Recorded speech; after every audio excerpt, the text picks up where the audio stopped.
O presidente do Supremo Tribunal Federal, o ministro Luiz Roberto Barroso, escreveu um artigo que é a verdadeira consolidação do que pode ser chamado de ditadura judicial no Brasil. O cidadão brasileiro agora já não tem mais nem o direito de ter uma opinião crítica à Suprema Corte. Eu já vou contar essa história para você, mas antes eu preciso falar sobre o colapso das narrativas de Lula, que agora começam a ser desmascaradas por integrantes do seu próprio governo. Na última sexta-feira, Nicolás Maduro tomou posse para o seu terceiro mandato como presidente da Venezuela. A história toda até esse ponto você já sabe. O regime de Maduro fraudou o pleito eleitoral, o verdadeiro vencedor das eleições foi Edmundo González, Maduro se autodeclarou eleito presidente, mas nunca apresentou as atas eleitorais. A oposição apresentou as atas eleitorais que comprovavam que Maduro perdeu, mas a justiça venezuelana, que é totalmente alinhada ao regime ditatorial, simplesmente decretou que Maduro venceu e proibiu que as atas fossem divulgadas. Durante todo esse período, Lula fez de conta que estava esperando a publicação das atas para se posicionar oficialmente, quando na verdade já sabia desde o início que elas nunca seriam apresentadas por Maduro, mas não tem um pingo de coragem de contrariar o seu velho aliado, até porque o ditador venezuelano deve saber de muita coisa, não é mesmo? Por sinal, na semana passada, enquanto Lula, aqui no Brasil, promovia um evento fracassado de defesa da democracia no Palácio do Planalto, mas permanecia em silêncio absoluto em relação à posse de Maduro, lá na Venezuela, não apenas o governo Lula estava sendo representado pela embaixadora brasileira na posse do ditador Nicolás Maduro, como ainda uma representante do alto escalão do PT, Mônica Valente, estava comandando um evento chamado de Festival Mundial Internacional Antifascista, promovido pelo Foro de São Paulo, do qual ela é secretária executiva. Mônica Valente é integrante do Diretório Nacional do PT e promovia esse evento na Venezuela, ao lado de integrantes do partido do ditador Nicolás Maduro, no mesmo dia em que a população venezuelana foi às ruas para protestar contra a posse de Maduro e mesmo dia também que Maria Corina Machado, a líder da oposição, foi presa pelo regime e liberada cerca de uma hora depois, coincidentemente depois de uma ameaça vinda dos Estados Unidos. Só que a farsa de Lula sobre a democracia tem ficado tão difícil de manter em pé que até mesmo seus ministros já não estão mais conseguindo. Ainda na sexta-feira, como eu mostrei no vídeo daquele dia, Renan Filho, ministro dos Transportes, fez uma publicação manifestando indignação em relação à posse de Maduro e ainda afirmando que o regime do ditador tomou o governo pela força bruta e sem legitimidade. Quem também fez uma publicação na sexta-feira foi Silvio Costa Filho, ministro dos Portos e Aeroportos. Ele também afirmou que o regime de Maduro não tem legitimidade internacional e que a posse dele é marcada pela força. Mas o maior enfrentamento à posição de Lula por parte do ministro do seu governo ainda estava por vir. Em uma sequência de publicações feitas em seu perfil oficial na rede social Threads, Marina Silva, ministra do Meio Ambiente, afirmou convictamente: as eleições presidenciais na Venezuela deram maioria acachapante dos votos ao candidato opositor Edmundo González Urrutia, segundo observadores de importantes instituições independentes que acompanharam o pleito, como o Instituto Centro Carter e a ONU, entre outros. Ou seja, ela reconhece publicamente que Nicolás Maduro perdeu as eleições e fraudou o resultado. Mas ela ainda foi adiante. A luta da oposição para demonstrar o resultado, apresentando as atas de mais de 80% das urnas, ficará na história da resistência democrática aos regimes autoritários. Ou seja, ela reconhece que o governo de Maduro é um regime autoritário, uma ditadura. Na sequência, Marina ainda afirmou: entretanto, as instituições eleitorais venezuelanas, totalmente controladas por Nicolás Maduro, sem apresentarem nenhuma prova, passaram por cima das contestações contundentes feitas pela oposição, liderada pelo candidato Edmundo González, hoje exilado na Espanha, e por Maria Corina Machado. A proclamação da vitória de Maduro ocorreu porque ele tem o controle absoluto de todas as instituições do país, incluindo o judiciário e forças armadas, além de movimentos políticos e organizações paralelas de apoio a seu governo. Portanto, Marina Silva deixa claro que a narrativa que Lula adotou desde o início para não reconhecer a derrota de Maduro era uma farsa. Lula dizia que esperava pela publicação das atas e que quem deveria fazer isso era a Justiça Eleitoral venezuelana. Como Marina afirmou, todas as instituições do país, incluindo o judiciário, estão sob controle absoluto de Nicolás Maduro. Ou seja, essa possibilidade de que as atas fossem publicadas nunca existiu. Pois é, só que a indignação dos ministros é muito seletiva.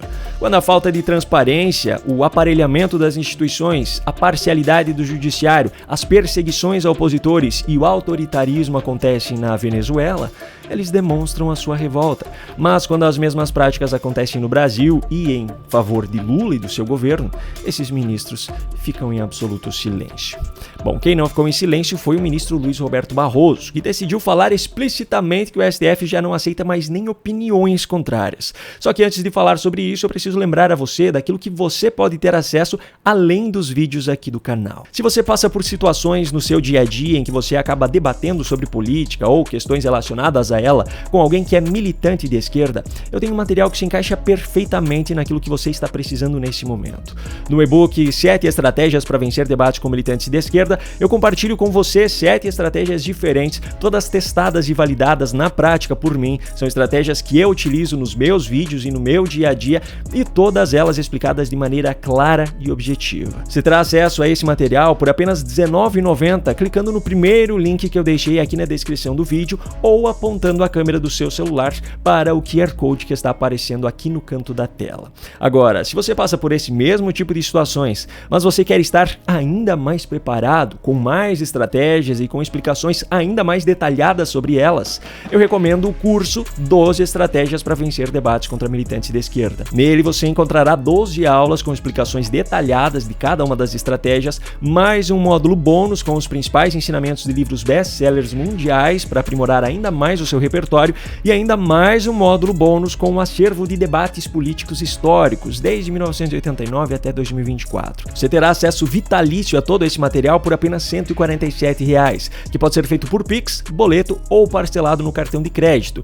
clicando no segundo link que eu deixei aqui na descrição do vídeo ou apontando a câmera do seu celular para o QR Code que está aparecendo agora aqui no canto. E se você deseja aprimorar a sua comunicação de maneira geral, indo muito além dos debates sobre política, pensando no seu crescimento profissional ou pessoal, visando novas oportunidades como uma promoção, um novo emprego, novos negócios ou qualquer outra chance de crescer, eu tenho material exclusivo onde eu compartilho tudo aquilo que eu aprendi sobre comunicação na teoria e na prática e que me levou a ter hoje uma audiência de mais de 600 mil pessoas na soma entre YouTube, Instagram e TikTok. Para ter acesso ao Manual da Comunicação 2025 por apenas R$ 197,00, que também pode ser feito por Pix, boleto ou parcelado no cartão de crédito, clique no terceiro link que eu deixei aqui na descrição do vídeo ou aponte a câmera do seu celular para o QR Code que está aparecendo agora no canto da sua tela. Eu espero que assim eu consiga ajudar você de alguma forma em retribuição a tudo que você fez a esse canal ao longo dos últimos meses. Bom, agora vamos aos fatos. O presidente do Supremo Tribunal Federal, o ministro Luiz Roberto Barroso, escreveu um artigo que é a verdadeira consolidação do que pode ser chamado de ditadura judicial no Brasil. O cidadão brasileiro agora já não tem mais o direito de ter uma opinião crítica à Suprema Corte. Liberdade de imprensa, então, hoje não passa de um mito. Barroso não aceitou o fato do jornal O Estado de São Paulo, também conhecido como Estadão, ter produzido editoriais ao longo dos últimos meses criticando a atuação do Supremo Tribunal Federal e do Conselho Nacional de Justiça, ambos os órgãos presididos atualmente pelo próprio Barroso. O que ele fez então? Escreveu um artigo acusando o jornal de ter mentido em seus editoriais e impondo a sua própria versão como se fosse a verdadeira história. E longe de mim defender o Estadão, eu já fui acusado de mentiroso pela agência de verificação de fatos desse jornal. A defesa aqui não é de um lado ou do outro, é dos princípios, dos valores, da liberdade, da verdadeira democracia.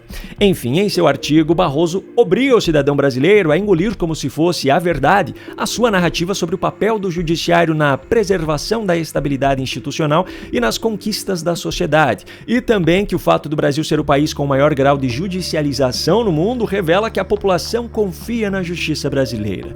Ele acusa ainda os editoriais do Estadão de contribuírem para um ambiente de ódio institucional que, segundo ele, se sabe bem de onde veio e onde pretendia chegar. Barroso cita algumas questões que foram objeto de decisões da Suprema Corte e afirma convictamente que o Supremo Tribunal Federal é o tribunal mais produtivo do mundo.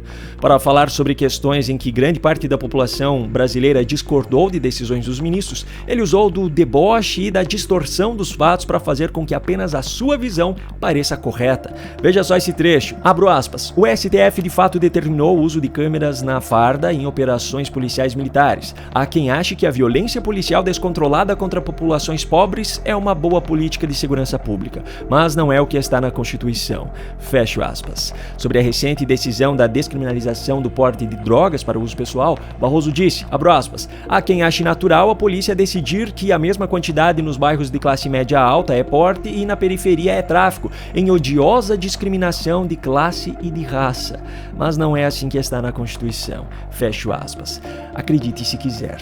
Por mais infantis e ridículas que possam soar, essas frases não foram escritas por um aluno da quinta série, foram escritas pelo atual presidente do Supremo Tribunal Federal.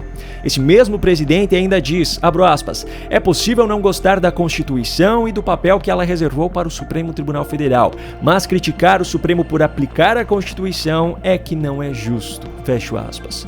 Ou seja, ele afirma que quem discorda de decisões ou da atuação dos ministros está discordando da Constituição Federal. Não, essa definitivamente não é a verdade. A revolta de grande parte da população brasileira é justamente com as violações à Constituição cometidas pelos próprios ministros do Supremo, justamente aqueles que deveriam ser os guardiões dela. E eu preciso reconhecer que o Estadão, em vários de seus editoriais, traduziu essa indignação. Portanto, ao escrever esse artigo e fazer com que ele fosse publicado pelo próprio Estadão, Barroso deixa claro que não aceita que o Supremo seja criticado. Se isso não é uma ditadura, o que seria então?